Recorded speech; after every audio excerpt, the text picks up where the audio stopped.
we really appreciate it. We're very shocked that it went this far. So anyway, don't know much more to say than that.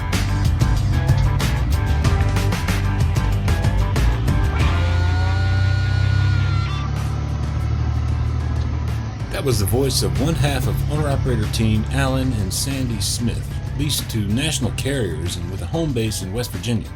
Reacting to the reality, the pair were one of 3 owner-operator finalists in the Overdrive and TCA co-produced Owner-Operator of the Year award program. I'm Todd Dills, as usual, your host for this edition of Overdrive Radio, and today we'll hear from all 3 of the competing nominees, including award finalist 5-timer Glen Horack. I made 4 trips around the parking lot in this truck and been on my own ever since. Iowa-based owner-operator Gene Houchin. I hauled some swinging meat. That was kind of like hauling cattle, I thought. And to start us off on the journey through 3 owners' origin stories in trucking, and so much more, of course, Alan and Sandy Smith. Overdrive News editor Matt Cole, who spoke with all the finalists, you'll hear in what follows, too. That's just on the other side of a quick break with word from First Guard, Overdrive Radio's sponsor. First Guard provides commercial truck insurance to leased owner-operators done right, as we've done for more than 80 years. We provide physical damage and non-trucking. Many companies make you pay up to 6 months of insurance premiums up front, but not First Guard. We bill monthly, so you get quality insurance without needing to pay a lot of cash up front. Go to firstguard.com. That's 1stguard.com. First Guard. We speak trucker. Let's talk.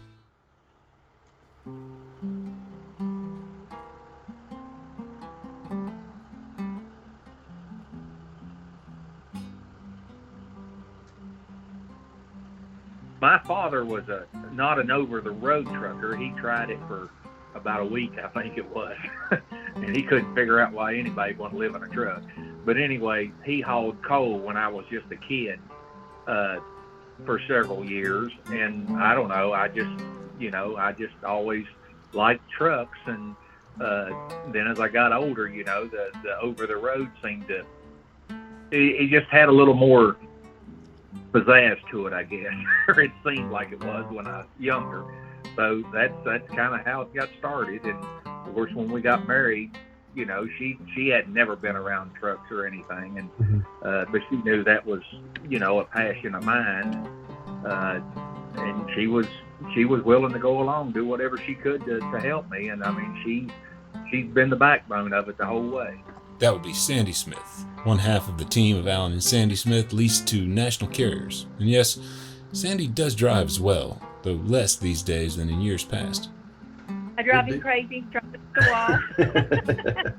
All that. And as far as my getting started in it, it was Alan loved trucks and Sandy loved Alan. So that was it. I mean, just he was a little boy. That's what he wanted to do. And matter of fact, when he asked me to marry him, he didn't say, "Will you marry me?" He said, "Will you wear this?" He had an engagement ring there. And I'm like, no, because I knew he'd been saving for a truck. Of course, being the big spender that he wasn't going to buy a truck with that diamond ring, let me tell you. So anyway, I did wear the ring till I outgrew it. And then, but like I said, it's been an adventure. It's been exciting even yet. I'm always wanting to go down some road that's unexplored. I'm like, that road's got my name on it. So, but that's trucking. Likes the little roads. As I get older, I like the big roads. She just wants to see something. I tell her all the time that, especially if we're on a 2-lane somewhere she hadn't been. I'll look over there and her little head's just going back and forth, just trying to consume it. And I tease her. I used to tease her quite a bit. I said, "Well, we're going to put grease plugs in your neck." Some of the roads that used to be 2 lanes, we got some interstates we didn't used to have years ago too. 4 lanes that used to be 2 lanes. Well, we're Oak Hill, West Virginia. Of course, I guess you probably got record of that. Yeah, I saw that. Is that where both of you grew up, or just kind of where you landed? We were both born here, and actually, I went to grade school and middle school at a different school than what she did, but then we both went to high school together, and actually we didn't even start dating till a couple years after high school. But yeah, we're homegrown right here from beginning to end, and So that's how it's been. But just right after I got a driver's license, I started driving for my father. It was small scale. It was just a little single axle. But actually, I started driving over the road in 1982, the July of 1982. We got married in November of 1980. So yes, we were there at the same time. He went, I went. She got after about 1992, I think it was 93. 93. She got diagnosed with Lyme disease, and she had to come off and take treatment. And so, in fact, she kind of teased me, or I teased her all the time. She told me she was going to take a 30-day leave of absence, and I think 20 years. She stayed off the truck for 20 years. Well, it took over a year for the treatment, but then he would come home, and at that point, I mean, the gate was open, the fridge was turned on and cold, the heat was on the house, the water was hot. When we left, we used to turn everything off because we were gone for so long, and we were never home long, even when we did pass through. So it just got pretty convenient for both of us, and I love being a homemaker. I've been doing it for 40, but she's been with me for about 20 of it, as far as side by side. Yeah, never a true team. No, we've never. I mean, we're listed as a team, but we've never wanted to run team per se, as far as, a 5,000-6,000 mile week. It's just, we just wanted to have the grace. If we wanted to do a little more, we could. And I mean, we've never even, as far as with National, they got us listed as a team, but all my driver managers have always known that, I'm virtually just you might call it a strong single. Well, I think that pretty much signals how good a relationship we have. I mean, if you can be cooped up with somebody inside of a cab of a truck 7 days a week, 24 hours a day, and living in West Virginia is not a good place to live for a national carrier. It's and that's not their fault, and it's not my fault either, because it's home. But I mean, it's something we accept, and we just kind of work with each other, to make it work. And so, virtually to make it work, we stay out a little longer than probably most of your OTR drivers. I mean, as a normal rule, we stay out around 5 weeks, and if we have to, 6 weeks before we slip through home. So, I mean, we're together 24/7 for 5 weeks at a time. And to me, it just kind of just shows how good a relationship you have if you can be with somebody that much. We weren't blessed with children. So, that's a whole different ballgame. If we'd had kids, it would have been altogether different. Right. I just turned 6 million with National January the 1st of this year, and I'm just estimating now, because I trucked for 5 years before I come to National, and I'm going to say it's between 6.6 and 6.7 for the career. It's mostly my miles. Okay. I just fill in the little gaps. Yeah, she fills in the gaps. We're not fast drivers. We've never been a fast driver. To me, there's been times that I've run faster than I normally run because I got into a situation where I got hung up, and the customer's going to go home at 3 o'clock. And if I don't get there by 2:45, they're going to make me set till the next day. And I mean, in situations like that, I'll catch myself doing a little more than I normally do, but I just get really stressed out when I get in them situations. But right. I'm pretty, a 62 to 65 mile an hour driver, cruise, and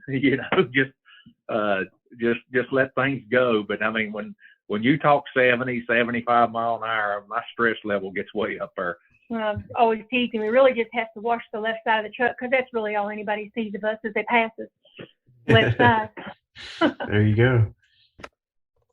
And so you guys have been with National for 34, more than 34 years now. What is it? You said the geographically it's not the best fit. So what is it about your relationship with them that that's kept you with them all these years?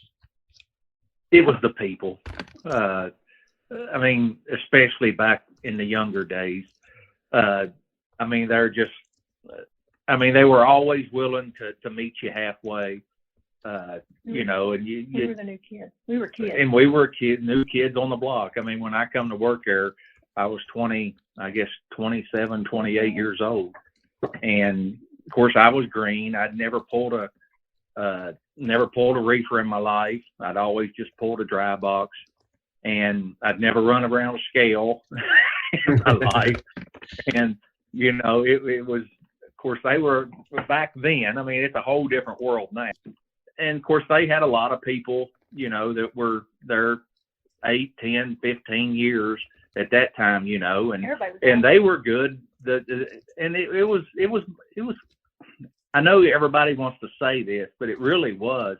It was kind of like a family thing back then. Mm-hmm. I mean, they just kind of took you under your arm and, this is what you do, and this is how you do it. And, I mean, it was just a whole different world for me. And, in fact, the very first meatload we hauled, I was supposed to have a 3-day delivery, and before I left the plant, they changed it and wanted it up there in 2 days. And when we got there, I looked over at Sandy, and I'm like, I don't know if we made the right decision or not. We were young compared to most all the other drivers. It was like, they mentored us to a degree. They were helpful, and we used to. It was nothing for 8 or 9 of us to run together across, as long as we could keep up. We usually didn't run too long with them because they all would run, the speed limit. A lot faster than we did.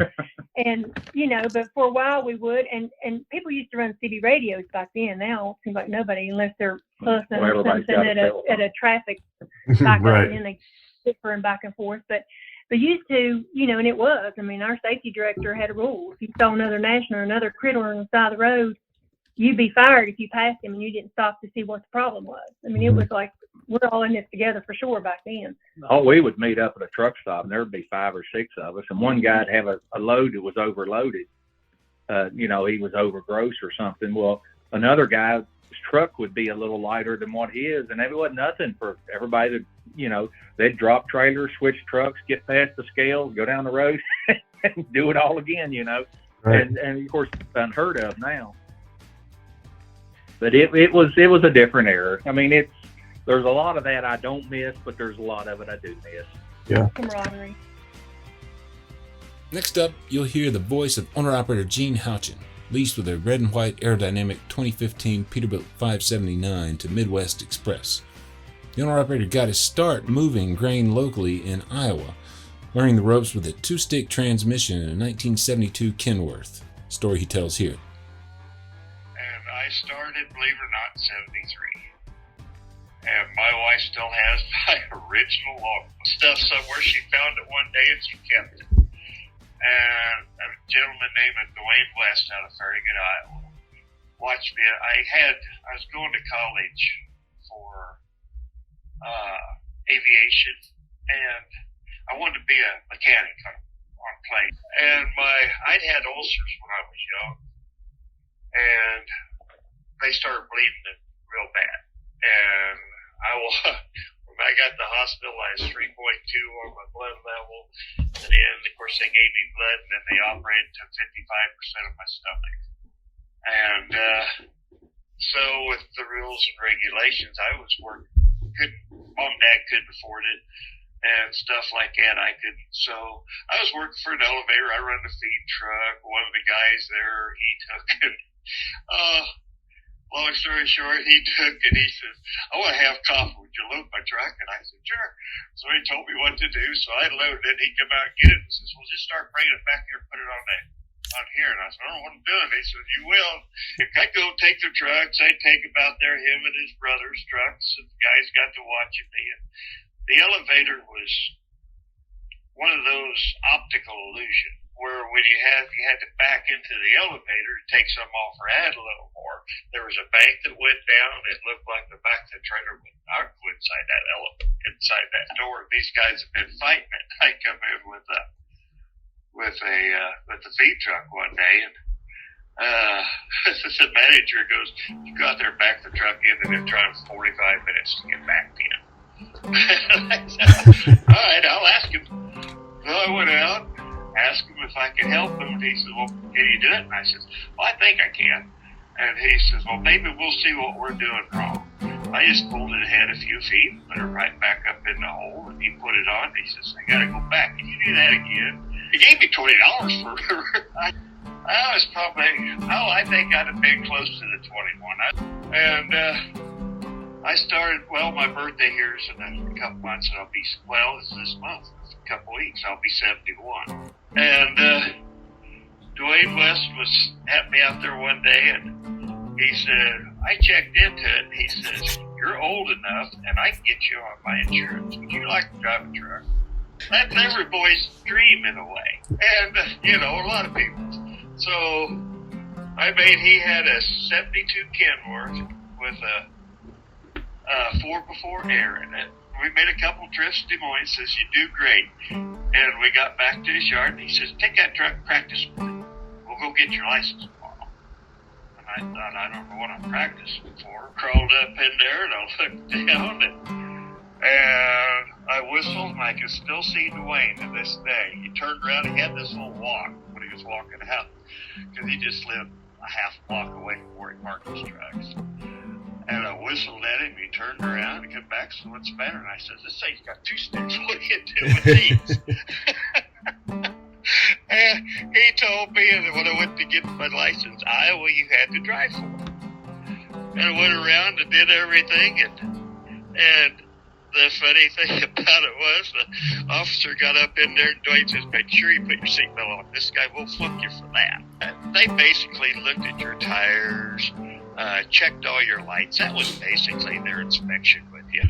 And we took off to drive, and I made 2 shifts. And he says, 2 sticks? And I said, yes, sir. I said, not everybody can drive one of these things.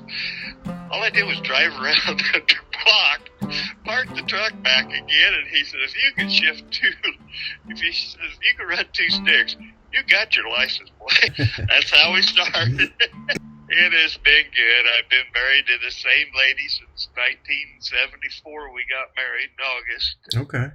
74, and she's been my rock, and she always says that I always tease her, we've been married 48 years almost, and I'm still in training because she says I'm a slow learner and I haven't learned a damn thing yet. I got 2 sons. Both of them are, one's a teacher and a coach out of Maryville, Missouri down there. And he's got several state championship rings for their high school. He's the head offensive coordinator for them. Okay. And he had both of his boys just graduated. Well, the last one graduated last year, a year ago. And he didn't play like his brother. His brother, he played for Northwest Missouri State, but when they took over and started with a whole new offense, he ran 1,400 yards 2 years in a row and helped win, when he was a junior, the state championship in Missouri. And he, in his attire, he never fumbled the football. And he wants to be a coach and all this stuff just like his dad, work with him. Mm-hmm. He likes to work with kids. So right now, he has enough credits. He already told him, he says, since I don't really run with the ball, nothing like that, and they said that how they were changing their program, he says, I got enough credits. I can. He's been working ahead. I can graduate next year. And during the middle, and I want to start teaching. He's umpiring games. The proud father today is slowed down a bit, as noted in Matt Cole's profile of owner-operator Houchin that you can find at overdriveonline.com. His current status, though, follows a career in which, he did a little bit of everything in trucking. I've actually, we did grain. I've hauled livestock. That was the thing back then a lot. I went from that after about 7 years. It's when everything went to 55 mile an hour. Mm-hmm. And I had a bunch of tickets that were 70 mile an hour. 72. and they put me on if you get a ticket, you could lose your license. And Dwayne said, he says, I can change insurance companies. And I said, no, you're not doing that. I said, I could get a ticket tomorrow. And so I went to work for a bigger company and started hauling meat. One of the first few loads there I took off. And I hauled some swinging meat. That was kind of like hauling cattle. I thought if you did it just right, you can set swinging meat up there, go around a curve. You don't do it real fast. I mean, you use your head. Mm-hmm. But then I went back to hauling grain for a little bit, and then I went back to hauling meat. I hauled for another company that we hauled a lot of stuff for Kawasaki Motors. Okay. And then, when I was hauling meat, one of the loads that I really, that's one that you really think of, is I loaded in Cactus, Texas. And I had one stop and another stop out in Long Island. And I got where they wanted me to go to with my second stop. I made it on time, and they were worried about me making it. I thought, no big deal. I got there, and I said, I think somebody gave me bad instructions, because I'm looking at a big gate right here, and it's going out here to a country club. And he goes, nope, you're at the right place. We'll be out, and we'll watch you go underneath it. There's plenty of room.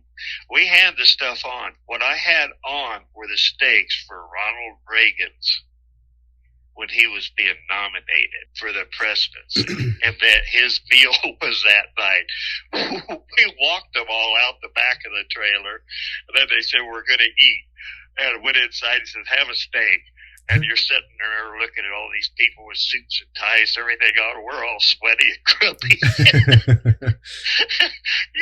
who cares? And I've hauled that. I used to go to the Northeast, and we would haul pharmaceutical drugs, stuff like that. I had to go through a little thing, and to get qualified, or however you want to say it. I used to haul a lot of drugs, pharmaceutical stuff. They would take my trailer, go load and come back. You never knew what you had on. They had you an envelope. You went where it said.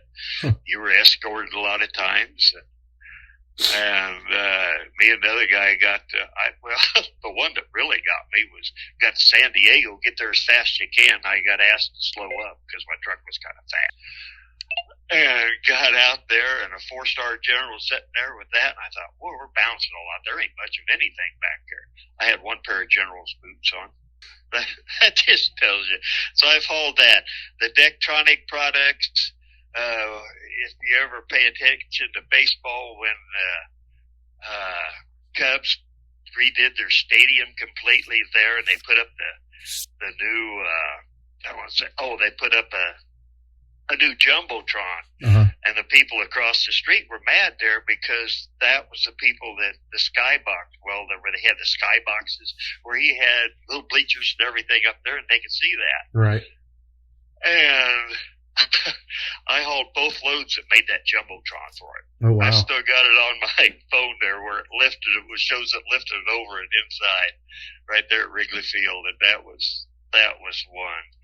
You name it, I've hauled it. I hauled slot machines out of Reno, Nevada there for quite a while until a company come in and cut the rates, and then they wanted us to haul for them, and that's when I went owner-operator.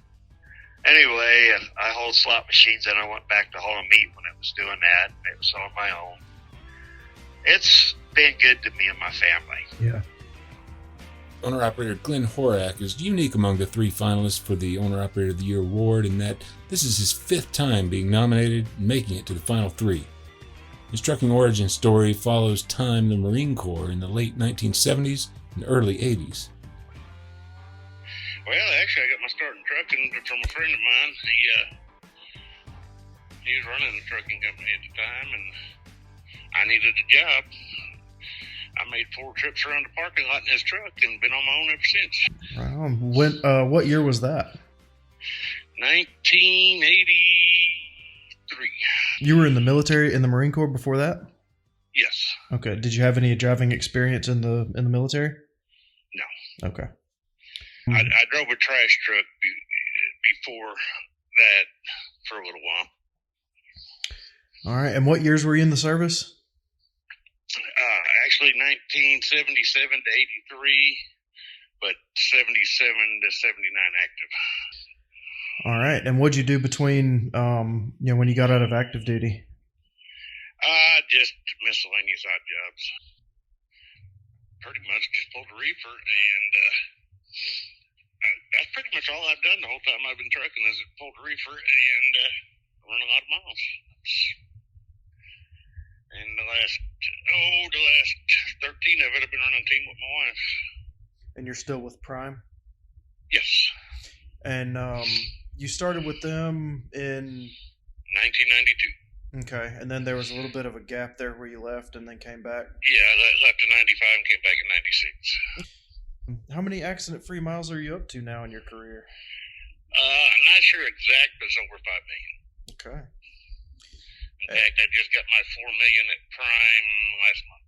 You know, being with Prime for as long as you have, what is it about the company that, you know, has kept you coming back to them year after year?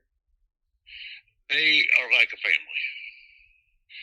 They are the best partners I've ever had. I mean, they've got plenty of support programs. You know, if you have issues, they got something that'll help you. Mm-hmm. They pays good. I get all the miles I want most of the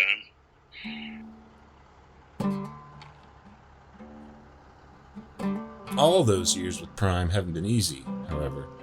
Horack harkened back to the 2008 crash, when stars aligned for his wife, Carla, to join him over the road, where he's looking ahead to retiring in the years to come. Well, 2008 was probably the worst year in trucking in the recent future, or recent past. And I was financially, 2008 set me back quite a bit. Mm-hmm. And it just happened that at about the same time, she became without kids. I mean, they'd grown and moved on, and so she was just at home by herself. And we just decided that we'll do this together. Right now, we are running everywhere, predominantly refrigerated freight. We do a lot of pharmaceuticals, and we were doing Canada quite a bit until we just passed their mandate. Because she's vaccinated, but I'm not, so I can't go up there right now. I had a heart attack last year and triple bypass surgery, so I'm kind of leery about doing the vaccine. Well, I was out for 5 months, and actually, if I'd have been anywhere else, it would have been devastating to my business. But Prime, they bought my truck out from under me because when I had a heart attack, and I had some money set back, and because we do an emergency fund there at Prime, so I had quite a bit of money in there, and plus them buying my truck out. They gave me enough money to get through it, and we've been good ever since. Did you buy that truck back from them, or are you in something different now? Actually, right now I'm in a loaner truck. Mine was supposed to be in back in October, and it just finally came in last week. Mm-hmm. But they got to prep it and everything, so I'm just not going to pick it up till after the convention in Vegas. So when I come back from there, it'll be in 22 Peterbilt. Okay, 579 again. Yes. Okay. How long do y'all? How long do you and Carla typically stay out at a time when you're out on the road? Usually between 6 and 10 weeks. Depending if freight's running good, we stay out. If it slows up a little bit, then we go home. I mean, as long as you're continuously, rolling, you can suck away quite a bit of money because I'm working down towards retirement in about 4 years. We don't look for the mileage. We're kind of work on revenue. So we get percentage, and we shoot for about $10,000 a week in gross revenue. You mentioned wanting to retire from driving in about 4 years. Do you feel like you're on the right track there? And yes. Well, actually, I say retire from driving, but retire from full-time driving.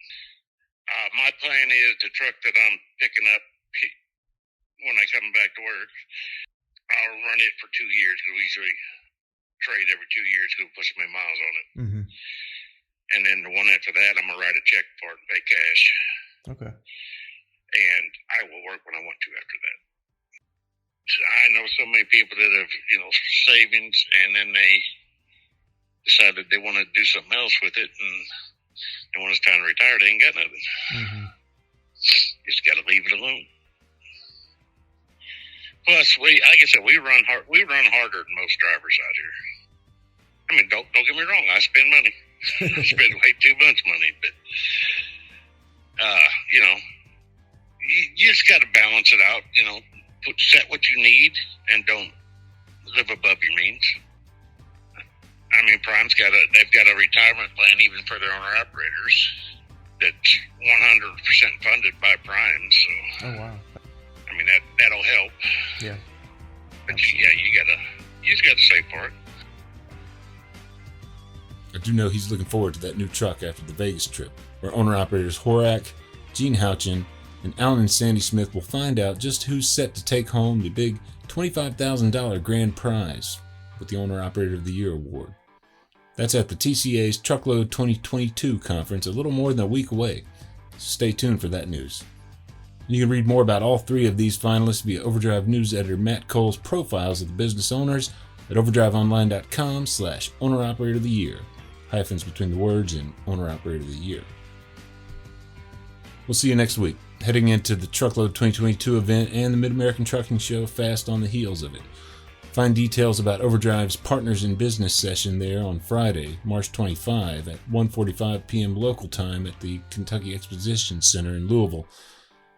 You can find that information at overdriveonline.com/PIB. We've got a brand new edition of the Partners in Business Owner-Operator Manual set to come out that day.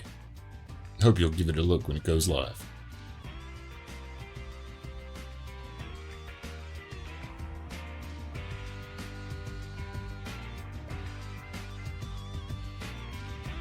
Overdrive Radio is a production of Overdrive, the voice of the American trucker.